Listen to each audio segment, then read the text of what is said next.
These stories are inspired by the actual case files of the Office of Scientific Investigation and Research.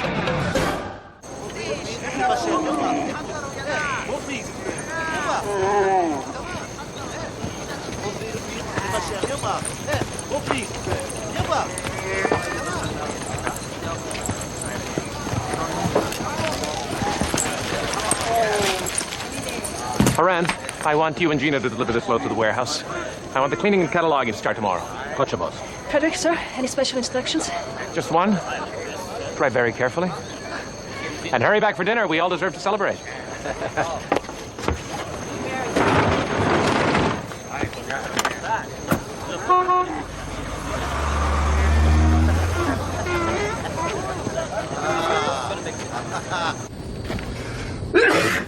Allergies acting up again. Well, tombs and allergies seem to go hand in hand. How's the translation coming? Slowly. But I've almost got it.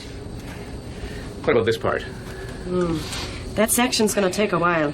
I'm only working with the top half of the symbols.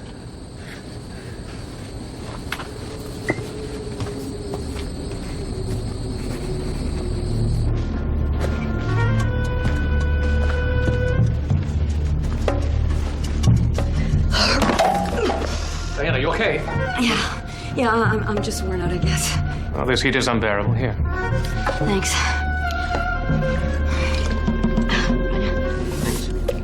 So, man, can't we go to the party now? Soon enough, Diana. Come on. Revel in the magic of this chamber. Look around at what you see. An ancient culture 3 millennia old. All watched over by Anubis. Guarding the treasures of another time. Not again. It's great for the sinuses, all. Frederick, the hieroglyphic at the tomb entrance, it reads, all those who disturb this tomb will die. Well, what's a tomb without a curse, eh?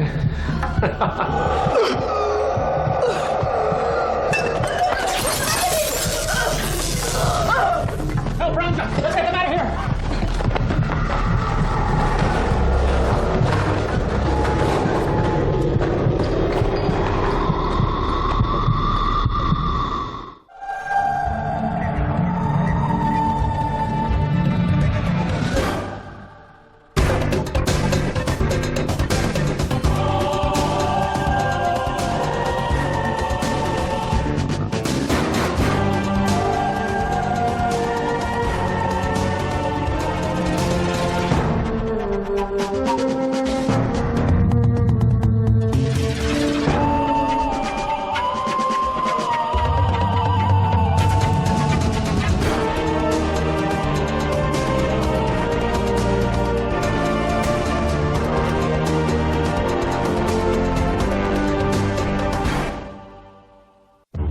Any archaeologist who is about to unseal and enter an ancient burial site does so with a degree of caution and perhaps even trepidation. For archaeologists are especially aware of the sudden and untimely deaths which befell most of those who entered and some say defiled Egyptian King Tutankhamun's final resting place.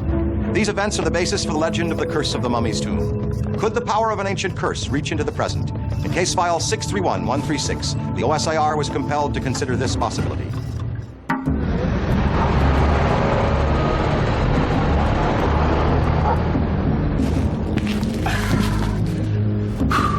Does it?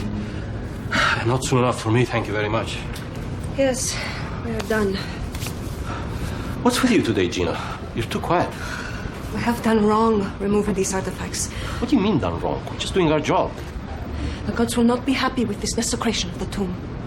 Ah, superstitious, are we? Let's get back to the site. They're probably celebrating without us,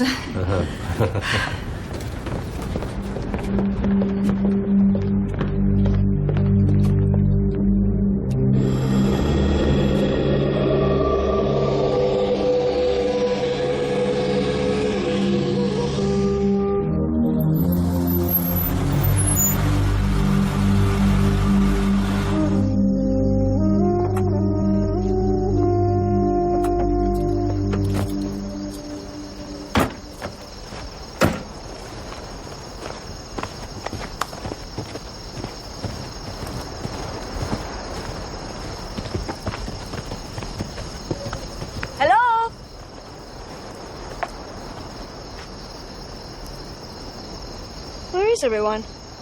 Well, knowing Frederick, they're all probably passed out already. Yo! Frederick! Rosetta! Something's wrong.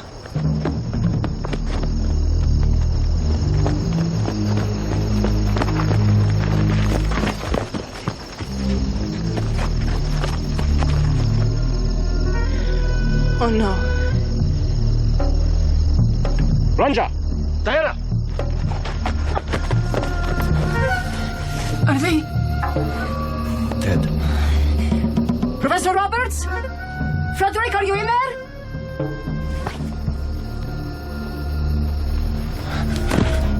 Help me, please.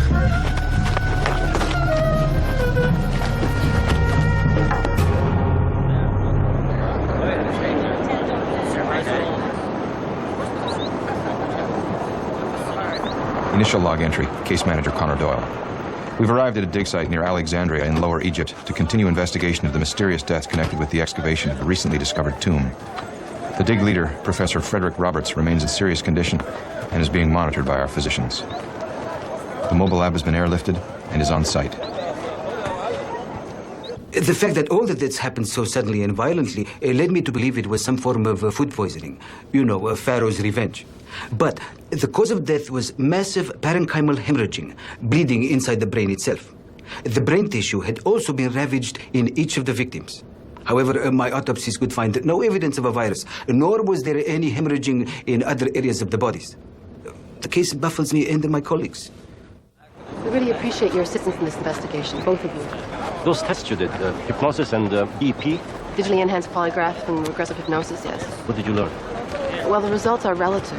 As we eliminate each possibility for the cause of the phenomenon, what we're left with, in most cases, should be the responsible factor. However unlikely that may be. You're wasting your time. I'm telling you, it's a curse. A death curse on all those who violate the tomb. We'll keep that in mind. There's Gina for you. Next, you'll be telling me to string garlic around my windows. You may be skeptical, but you did mention that you had a dream, both of you, actually. Well, yes, the god Anubis told me the curse was at work, and death will come to all those who disturb the sacred objects within, but it was only a dream. Same dream for both of you? We must return the artifacts to the rightful place and seal the tomb. Otherwise, people will keep dying. His condition is stabilized. That's good news. Who's going to keep dying? The curse must not be taken lightly. You must convince these investigators to return the artifacts to the tomb. Gina, that cursed stuff is all in your head. The world deserves to marvel at these treasures. If anything, but for the loss of our friends. Professor Doyle, I do believe I'm on the way to recovery. I'm glad to hear it. I'd like Dr. Davison to run some more intensive tests, if you feel up to it. Frederick? Frederick? What is it?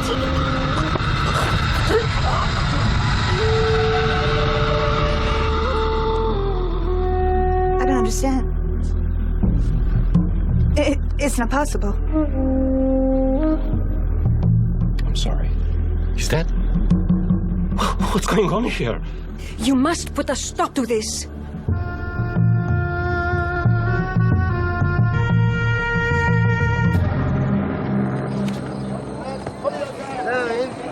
Like with the other victims, Frederick Roberts suffered intense intracranial hemorrhaging, massive bleeding inside the skull. Talking about something like yellow fever or even Ebola? It's possible, but I found no other evidence of internalized bleeding. It was all localized in the brain. If it's a virus, I've never seen one attack in this way. Except in Roberts' case, he managed to live longer than the other victims. How did we lose him? I don't know. Don't blame yourself. We don't even know what we're dealing with yet. Let me take a team into the tomb. Not yet. We'll send a probe in. But the probe can't possibly... Linda, one step at a time. Something is killing these people. I can't risk exposing any member of the team to a potential hazard.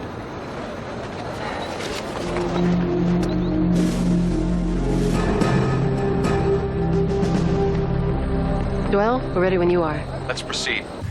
Guide the probe into the tomb. Activate visuals.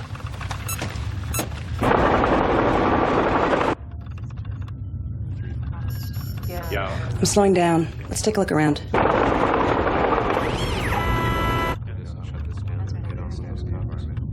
Any evidence of hazardous materials or toxic gases? Negative. All levels within a normal range.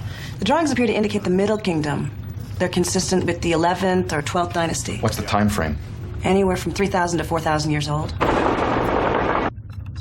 Probe entering the antechamber. Prepare to monitor for any abnormal energy field. Standing by. That's remarkable. It's odd. Professor Roberts' report makes no mention of a burial chamber. Or a sarcophagus. Yeah, tighter shot, please. Perhaps the burial chamber entrance was filled in by the mudslide. Activate ground penetrating radar. The overall area is anywhere from 3 to 5 meters. But There's no indication of any other hallways, passageways, or chambers, and specifically, no burial chambers. so what is this tomb housing?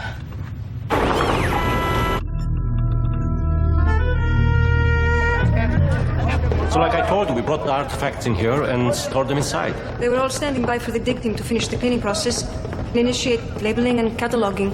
Were either of you ever exposed to the artifacts? I don't think so. Everything is wrapped in protective plastic for leaving the site. And we've had the storage area sealed off and guarded since our arrival. So why did you bring us here? We need you to walk us through your routine when you delivered the artifacts to this location. We want to know if anything out of the ordinary happened. I can't go any further. I understand that you're apprehensive, but we need as much information as you and Gina can provide. We pulled up, dropped objects off, and left. There's nothing else to tell. Who's that?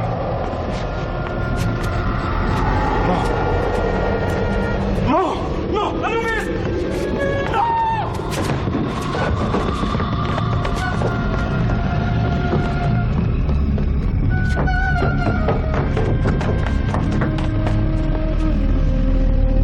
He's dead. The curse speaks the truth. All those who disturb this tomb will die, and we will be next.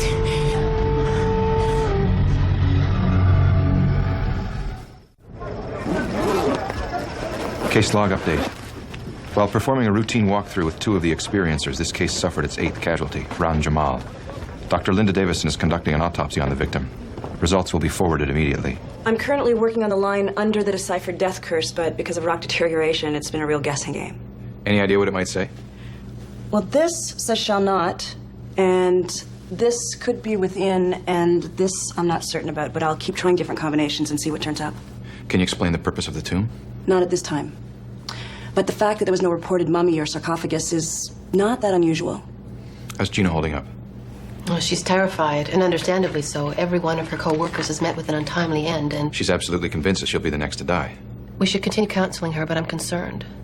A curse's essence lies in the imaginative projection of ill will. Like the cancer sufferer expecting to die is more likely to die than the one who fights the illness? So a cursed person can simply will themselves to die due to lost hope. Even though Gina never handled the artifacts directly, she feels instrumental in disturbing the tomb. Yet, she's alive. According to Haran Jamal's statement, he never touched the artifacts either, and he's dead. What are the results of his autopsy? Once again, intracranial hemorrhaging. But his brain cells show none of the tissue destruction I found in all the other victims. So a different cause of death? Same cause of death. Different extenuating circumstances. Let's do it. Let's send a team into the tomb. At the same time, initiate analysis of the artifacts at the warehouse. Full precautions? Absolutely. Priority 1 hazmat and disinfection measures in place. I want the same group at the end of this phase that we started with.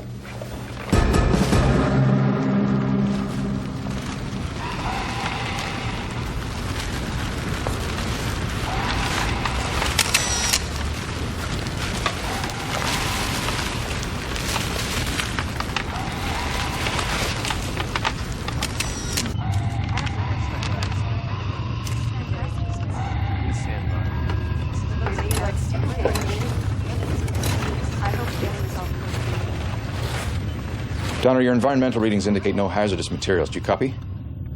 Copy that. I'm going to collect some surface samples directly from the remaining artifacts.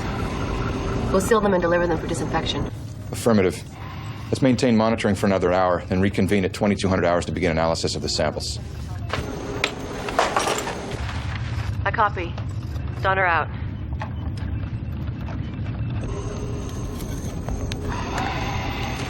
Let's transfer this to the warehouse. Carefully.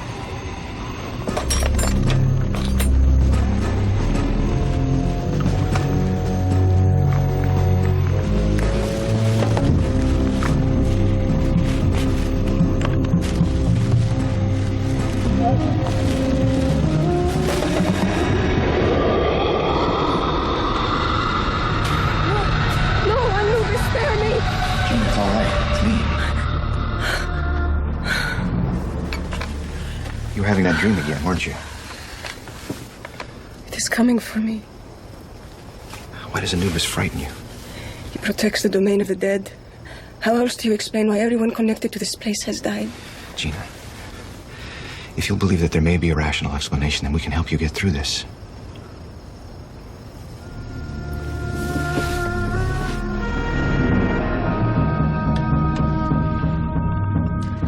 The round object. You ever see a dust particle that looks like that? I'm going to isolate it on a culture medium. Then I'll run some tests. When I get a green light, I'm going to proceed with chemical examination of the artifact. Affirmative. I'll join you as soon as I'm clean.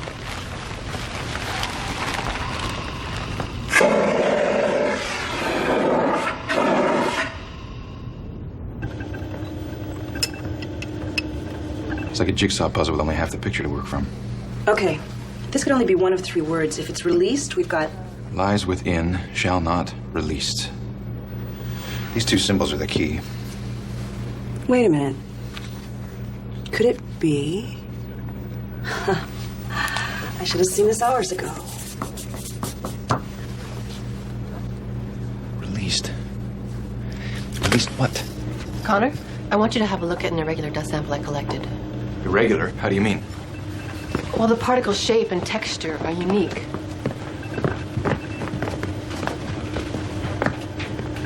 What particle? Now it's bacterial in appearance, but moving in patterns I'm not familiar with. Is it contained? Yes. How did the bacteria originate? It's almost inconceivable, but if the particle was a type of spore... Germination could be triggered by the heat and moisture generated by the isolating gel. But the spore would have been dormant for centuries. And now it's gone. Oh, it must have an extremely short lifespan once activated. That would explain why we weren't able to find bacterial residue in any of the victims. I think we found your curse. But has it been released? All disinfection methods completed? I ran them twice to be sure. Now let's see if this tells us anything.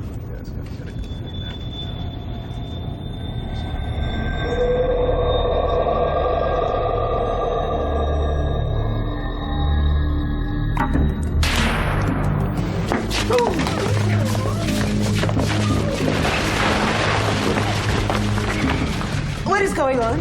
We'll explain later. The main thing is you're okay.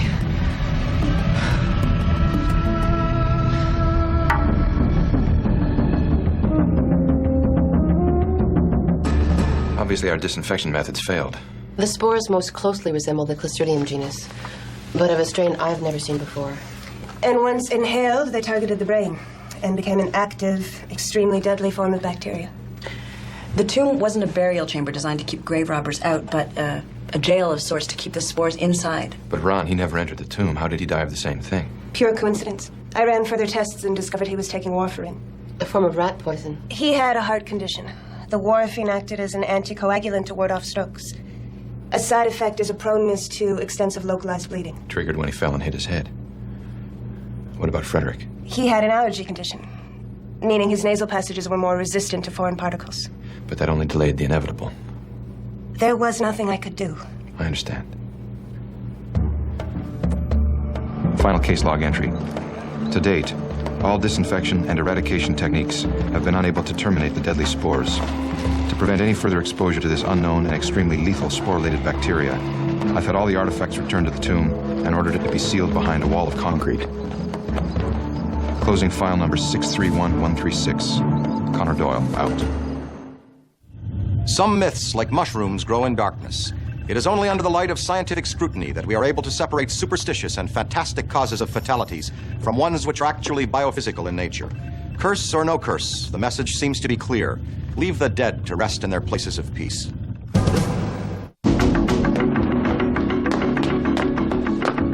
It's Flight 66 Alpha out of Chicago. They say they were hit by lightning dead on. Where are they?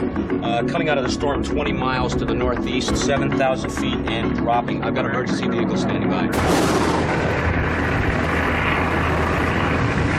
Struck by lightning. Systems are all shorted out. Going. I can't touch the controls. But help him. He's got no pulse.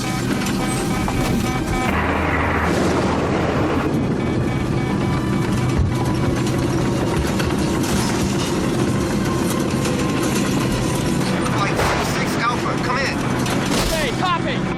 control tower. What is your current condition? Pilot's out cold. Control's frozen. Gauge is malfunctioning. We're going down. Flight 66 Alpha, is your landing gear down? There's no way to tell. The whole panel's shorted out.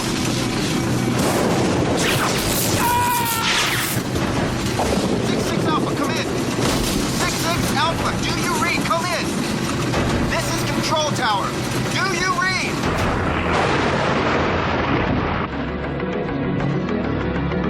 They have no landing gear.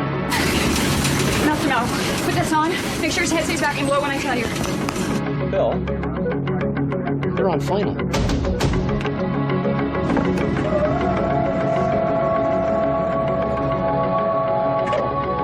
They must have control back there. Landing gear just came down.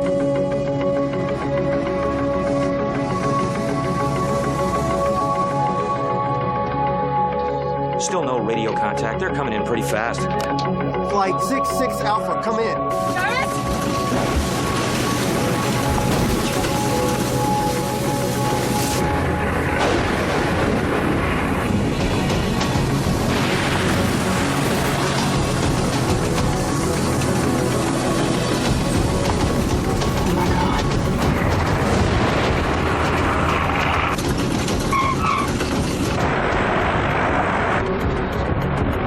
Flight 66 Alpha, come in. 66 Alpha, do you copy? Hello? Hello? Who is this? Mary O'Brien, I'm the flight attendant. Is everyone else okay? The pilot's in bad shape. Co-pilot Parks is unconscious. Who landed the plane?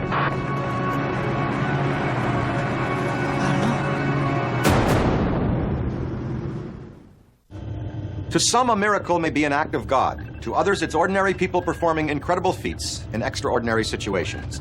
When the OSIR was engaged to investigate mysterious occurrences during a crisis aboard a private aircraft, they were confronted with the analysis of a seemingly miraculous event. File number 260122. Don't worry, Jarvis. You're gonna be all right. Connor Doyle en route to investigate a purported miraculous healing of the stricken pilot. What's up? I mean, we saw her right there. Plain as day. We looked everywhere. There's no one else there. Yeah, hold it. Wait a minute. Come here. She saved the pilot's life. I watched her do it. Now, maybe she already left the plane. The plane was still pressurized when the emergency crew opened the door. There's no one else on the plane.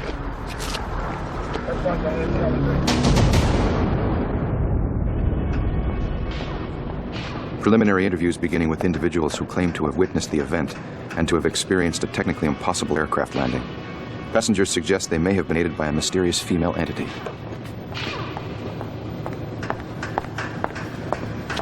So you guys aren't FBI or FAA? No, we're an independent organization. Tell you what you're gonna find. The avionics are told right off. The damage have occurred after it landed?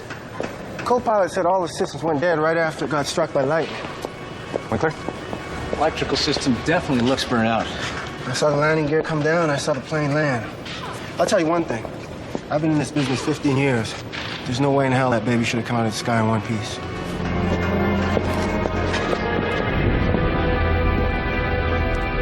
We received the weather report and proceeded to an altitude that should have been safely above the thunderstorm. It was a bright flash. It seemed to come from below, yet I've never heard of lightning shooting up like that. I was blinded. I felt a sharp pain radiate up my left arm. My chest seized up like I was caught in a huge vice. Well, then I just blacked out.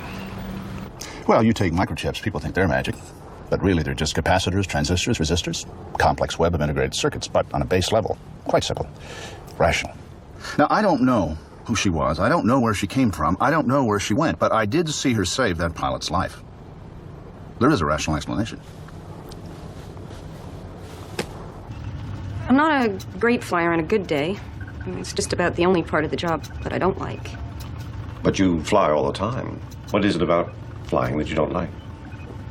I don't like things that I can't understand. You know, when I look at several tons of metal and machinery and plastic and rubber, I wonder how it gets up there in the first place, never mind how it stays up there. Yet you work for one of the leading computer system developers. Well, Martin's a genius. I mean, he doesn't need me to understand his machines. What does he need you for? Communication. Martin needs help understanding people. actually quite a lot. Let's discuss the night in question. Jim, the pilot, just suddenly seized up like he'd been jolted with electricity. I was thrown backwards. Did you ever see anyone else on the plane? No. I don't know what Mr. Cole and Diane are talking about. When I crawled back over and listened to Jim's heart, it was going again. It was incredible. How do you explain it? I can't really. You say that you were in the cockpit when the plane landed, and the co-pilot was unconscious the whole time. Yeah? Who do you think landed the plane? I don't know.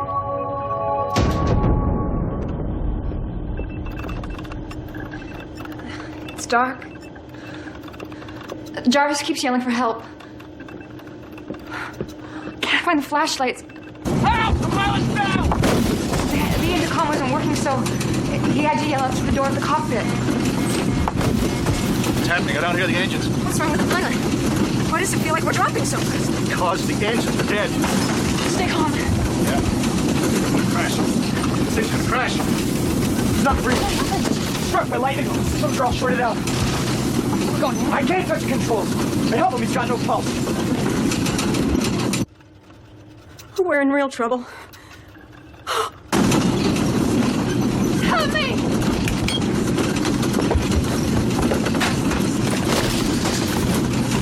What can I do? Nothing now. Put this on. Make sure his head stays back and blow when I tell you.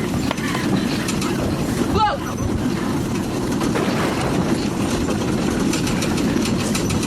He's not breathing. 1, 2, 3. We are going down. Do something. Do something. I'm trying to help. 2, 3. Blow! I see her. Who do you see? A woman. She disappeared. Out of nowhere. She's kneeling down in front of the pilot. 2, 3. Blow! Where did she come from? What are you doing? Keep going! It's as if Mary doesn't see her.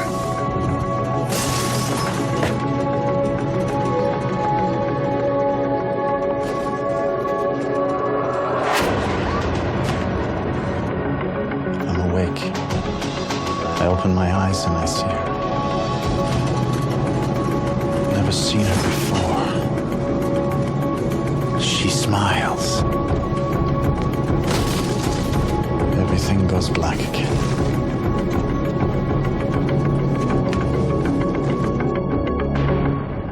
Case log update. We're continuing to gather evidence from the witnesses on the plane.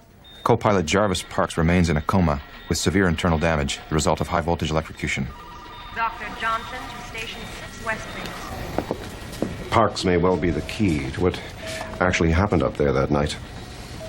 I'm getting all kinds of conflicting stories from the witnesses, but Parks is the only one we haven't heard from. Dr. Davison says there's not much we can do for him. He probably won't last 48 hours.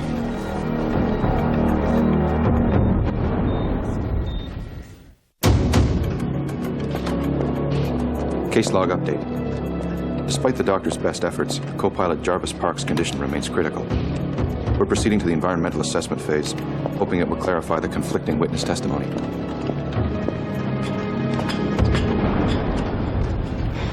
Phantom pilots leave fingerprints?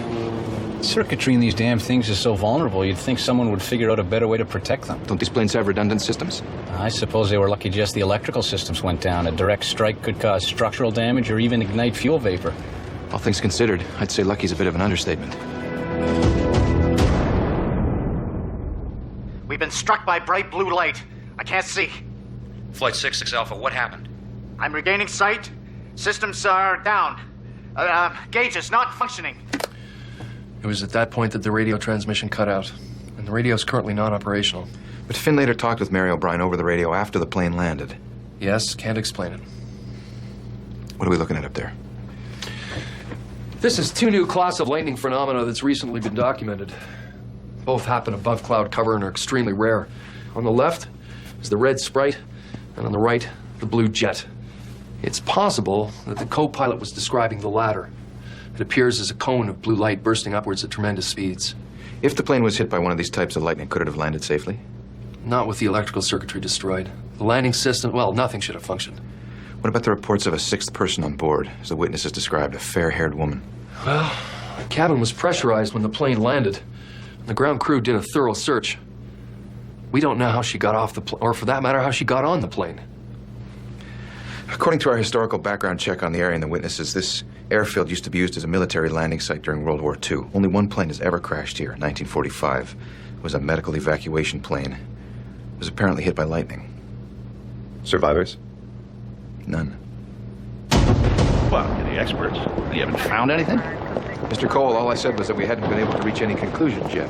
Look, she's real. I just want to reward her. Martin, how do you explain what she did with her hands? You saw it. I know you did. The lights were out. The plane was going down. We were under stress. And why would she even have been on the plane in the first place? Yes, well, that's something I'd like to ask her, too.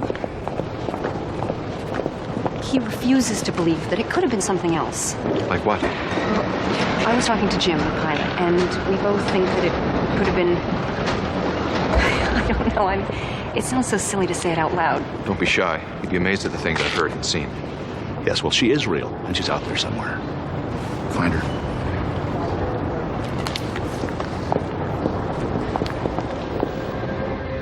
I don't know.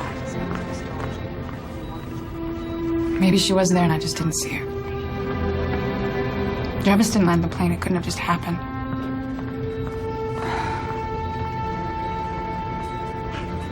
Doesn't make any sense, does it? I mean, why save all of us and not Jarvis? Why does this have to happen to him?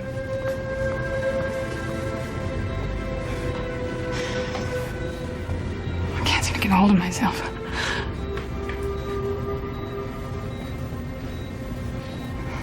I keep thinking maybe... Maybe if it was a miracle that saved Jim and the rest of us, then Jarvis still has a chance, you know?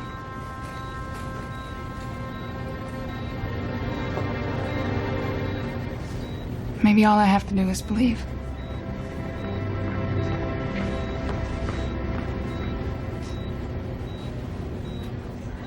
Case log update. We're proceeding to environmental monitoring. The witnesses have been rigged with full biofeedback monitoring equipment. Video and infrared surveillance will also be implemented. You see, Mary's searching for some sort of explanation. Now, in behavioral terms, that's the survivor syndrome. She's trying to rationalize in her own mind why the events turned out the way they did, why she's okay and Parks is not. And even for someone who doubts that there was a force capable of intervening, the desire to believe is extremely powerful, especially in such dire circumstances.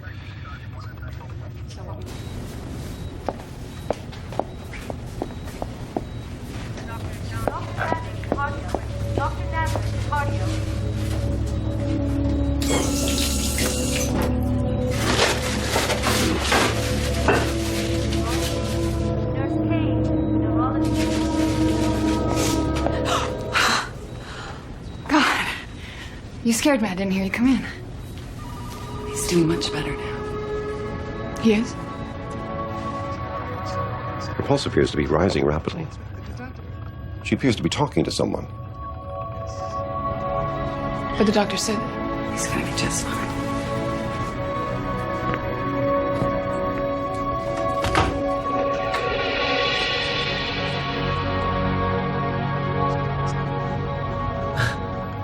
Parks. He's waking up. My God. Mary? Jarvis?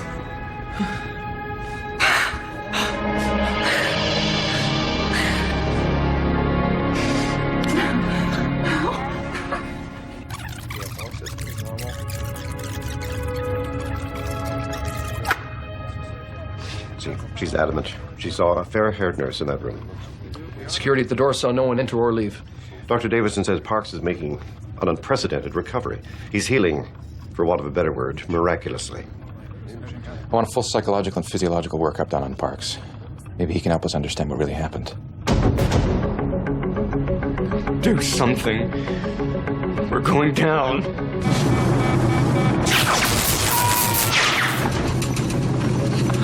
Everywhere. Blackness. I'm on fire. Burning. It's bad. dying. Warm now. Like the sun. I open my eyes.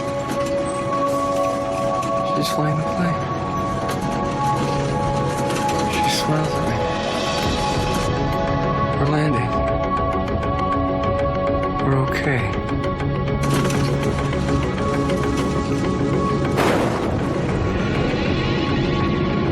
She's gone.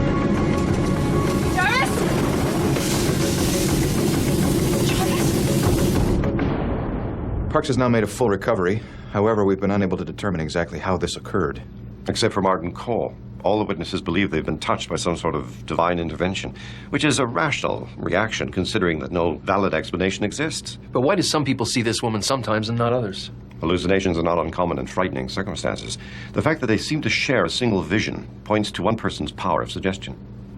So one person hallucinates the angel, describes her, and for lack of a better explanation, the rest just believe that they saw her as well. On a subconscious level.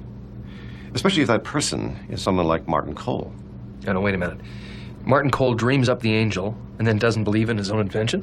No, he dreamed up the image of the angel. And then he couldn't accept what that image really represents. See, he's a very practical, rational man. He won't accept things that he can't control. But how did the plane land? And how did Parks recover? Well, the fact is, we could actually be dealing with some form of apparition or collective PK energy. Diane offered another imaginative explanation. She wondered if the lightning strike might not be some sort of cosmic mistake. And because it was never meant to happen, it just fixed itself. That doesn't sound like the sort of thing Mr. Cole would believe either.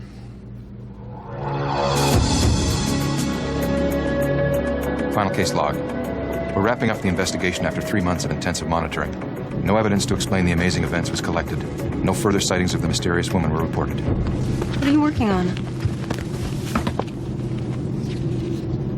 Martin?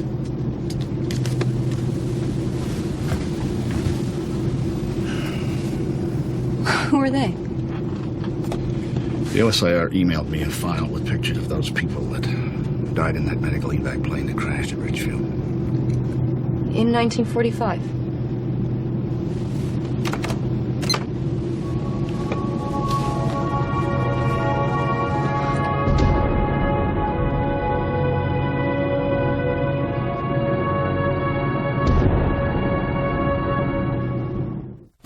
Do angels really exist? Several national publications have run cover stories focused on man's belief in these celestial beings. Now, officially, this file remains unresolved, but the material contained therein certainly seems to indicate that divine forces occasionally direct messengers to assist us in a beautiful and comforting way.